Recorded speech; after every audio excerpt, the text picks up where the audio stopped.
पुण्यामध्ये 15 ऑगस्ट रोजी Republican party of India Christian आघाडीच्या तब्बल 16 नवीन शाखांचे उद्घाटन मोठ्या उत्साहात पार पडले. पुणे शहर ख्रिश्चन आघाडीचे अध्यक्ष क्रिस्तोफर राजमणी यांच्या नेतृत्वाखाली हा भव्य कार्यक्रम दुपारी 12 वाजल्यापासून सुरू झाला. याप्रसंगी ख्रिश्चन आघाडीच्या पुणे शहर कार्यकारिणीतील सर्व प्रमुख पदाधिकारी मोठ्या संख्येने उपस्थित होते. कार्यक्रमातील प्रमुख उपस्थितीत बाळासाहेब जानराव, महाराष्ट्र सचिव संजय सोनवणे, पुणे शहर अध्यक्ष श्याम सदाफुले, सरचिटणीस पुणे शहर हिमाली कांबळे, नगरसेविका हे उपस्थित होते.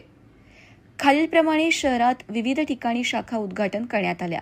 यामध्ये घोरपडी जयहिंद चौक, रामटेकडी चौक बसस्टॉपजवळ, कोंढवा नीप baker point cafe, Swargate, Pournima tower, Saraswat petrol पंपाजवळ, पंचाहौद चर्च, बोपोळी, जुना बॉम्बे पुणे हायवे, खडकी MSB ऑफिसजवळ, टिंगरेनगर, सावंत पेट्रोल पंपाशेजारी, कॅम्प डायमंड चौक येथे, मुख्य शाखा विरवाणी प्लाझा, वानवडी बाजार, पुलगेट चौक, वानवडी चौक, वडगाव शेरी, उंद्री चौक, हडपसरचा समावेश आहे.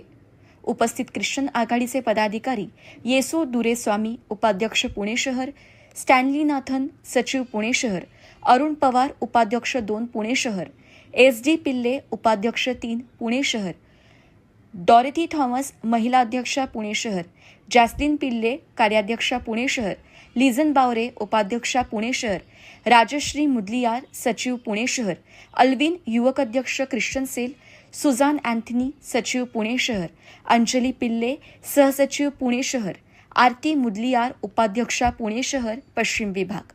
RPI ख्रिश्चन आघाडीच्या या प्रचंड मोठ्या विस्ताराबद्दल कार्यकर्त्यांमध्ये उत्साहाचे वातावरण असून या नवीन शाखांच्या माध्यमातून समाजातील तळागाळातील लोकांपर्यंत पोहोचण्याचा आणि त्यांचे प्रश्न सोडवण्याचा मानस व्यक्त करण्यात आला आहे.